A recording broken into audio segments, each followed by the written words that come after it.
Have you ever been playing a game that you know you want to platinum that initially seems like it'll be a simple plat?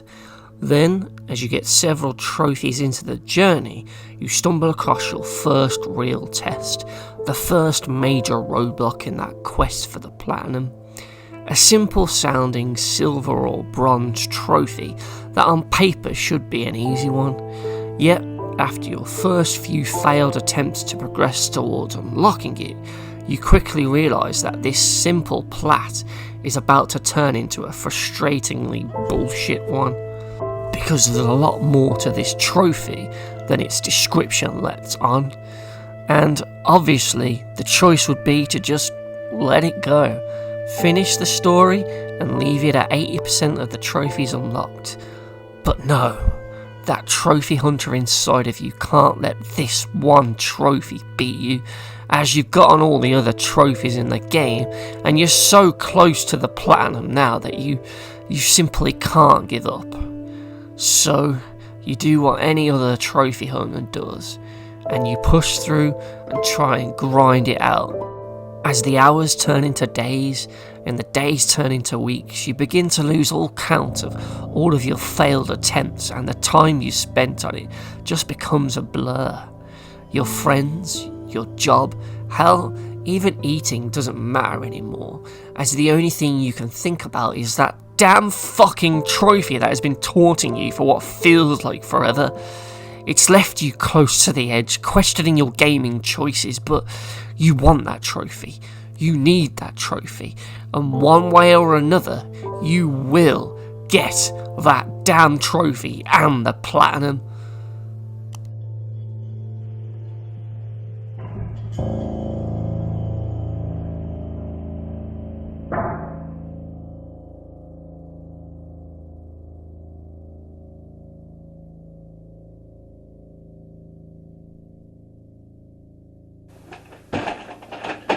Oh my god.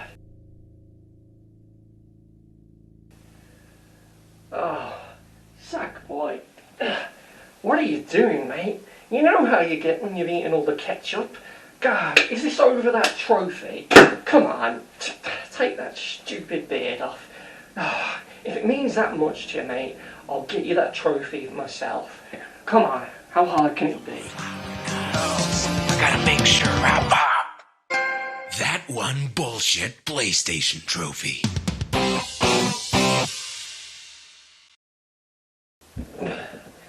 Right, give it here. Let's give this a go then. It's too bullshit. I can't. Don't make me. No. Don't look so good. It's okay. We did well. We tried. It's too bullshit. It's too bullshit. The heir apparent trophy in Balan Wonderworld for getting excellent in all the Balan Bouts is 100% bullshit. Seriously, fuck this game, fuck this trophy. It's right up there with the Catch 1,000 Fish trophy and Shenmue 3 for one of the worst trophies I've fucking unlocked this year. It's that bad, people. It's that fucking bad. So let me explain why. So the Balan Bouts are these badly done Dragon Ball Z style QTE quick time event mini-games that usually last around 3 to 5 minutes each, and in total there are 48 bouts for you to complete in order to get this fucking trophy. Ugh. So you enter them by finding the Balan hats hidden in each of the game's levels, and some levels will have just one of these hats, while later levels can have 3 in a single level.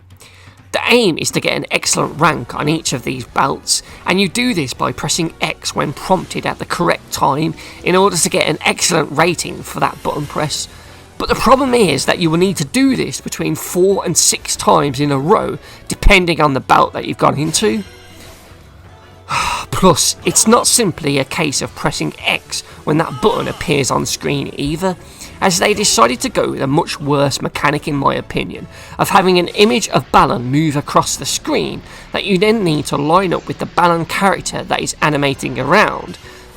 So, for example, Balan can be flying around the screen in this cutscene, and then all of a sudden the camera cut to this new scene and this new angle of Balan, and it's here where you see the image sliding across the screen, which kind of just throws you off, and you then have to wait until the exact moment that the two poses perfectly line over top of each other in order for you to then press X and hope for the best that you get that excellent rating for that press. Make a single mistake by pressing the button too early or too late, and you will end up with a great or an oops rating instead for that press. And even if you go on in that Balan Bout to score excellent for all of the other presses in that QuickTime event, by the end of the bout on the results screen, you will still not end up with the excellent rating. Because, wait for it, these bouts require complete and utter fucking perfection. And it's here where you can get a strong whiff of the bullshit with this fucking trophy. You see, it's absolute bullshit because this is a game that is for kids. And one of the philosophies of the design that Yuji Naka said was that it's a game designed for everyone, to be accessible to everyone. Hence the whole one button press does everything design mentality of this game and its mechanics. So why the fuck then can you not make a single mistake in these stupid QuickTime events? It just goes against everything the game tries to be, as if you make one mistake and don't get the excellent rating, you don't even get the fucking statue for it, which is what you need to progress in the game and get the best ending. Never mind the excellent rank for the fucking trophy, you don't even get the fucking statue unless you're excellent. Oh my god, it's just a complete and utter lack of foresight. Much like other aspects in the game, to be honest, because it just feels like something that was just not very well thought out. Another thing that wasn't very well thought out is the fact that once you complete a bout in a level, you then return to where you were in that level where you found the hat. But the only problem is, the hat has now vanished, and you can't just simply re-enter it to try it again and try and get that excellent ranking. Oh no, that would be too fucking simple, wouldn't it? No. Instead, the game expects you to go on and finish that level, and then in order to get the hat back, you have to then go on and beat the boss of that level's world in order to reset the hats, and other things like the crystals that you collect in the world. Oh my god. So if I do fuck up on a Balan Bout, I then have to spend about 5 to 10 minutes resetting the goddamn fucking world in order to be able to go back into that level to try it again? Oh my god! What were they thinking? This is just utter bullshit. The game just wastes so much of your time on these things, and they went way overboard with the amount of them. I mean, 48 of these things that, let's face it, they all play the fucking same. You watch this shitty cutscene and you press X a couple of times. Oh my god, one per level would have been fine to have about 12 or so, but no, they put in 48. 48? Fuck me, man. Plus, when you do retry one, you'll have that grating annoyance of having to rewatch Balan flying around the place like a fucking lanky twat while you wait for the specific clip that you need in order to press X. Oh god, remember earlier when I said the bouts were about 3 to 5 minutes long? Well, it's because they pad out the 4 to 6 10-second button press scenes with about 2 to 4 minutes of pointless flying around or fighting cutscenes that do nothing at all but waste your fucking time. I mean, take a look at this clip here, and you can see me zapping through all of the pointless flying bits, and then slowing down to show you the bits that actually matter, you know, the bits where you actually have to press the button. It's just absolutely stupid, and it becomes a real problem when you're repeating ones to try and get the excellent rank. I mean, even in Resident Evil 4, that sort of popularised these interactive cutscene things, you could actually skip all the cutscenes that didn't have the QTE event in, so you could just jump straight back to the actual button press scenes. Oh my god. Why, game? Why? And admittedly, some of the Balan Bouts are easier, but a lot of them are definitely more bullshit than the others, especially those ones with 5 to 6 button presses in a single bout. They're obviously the more harder ones, and the more tense ones, purely out of the fear of failing it on the 5th or 6th press, and then having to retry it again after you go and beat the boss to reset the damn thing. Oh my god.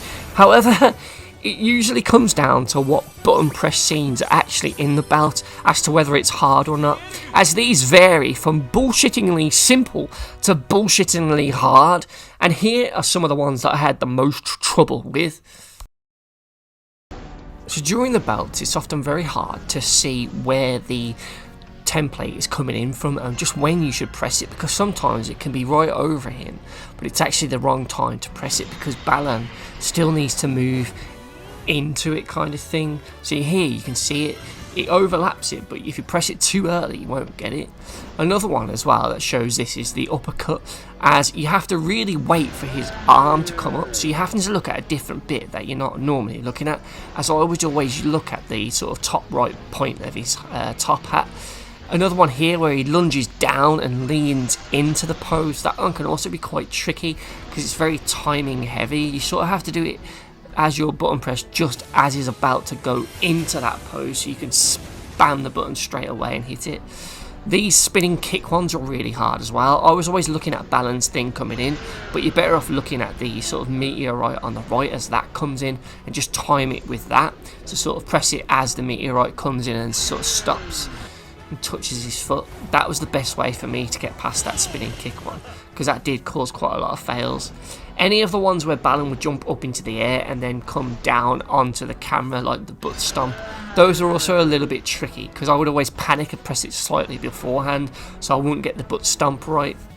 Likewise with the karate chop as well, because that would usually follow after like the butt stomp or another move, so it would be like really quick after it and sort of catch me off guard. Same with the flying kick as well. You sort of always want to look at the sort of hat and line it up with that, but it can be quite hard with those moves. The spinning tornado cyclone thing was also really fucking awkward. I would just sort of guess with that one. I'd try and look at the transition and press it as it hit the middle, but even then it wouldn't always be 100%.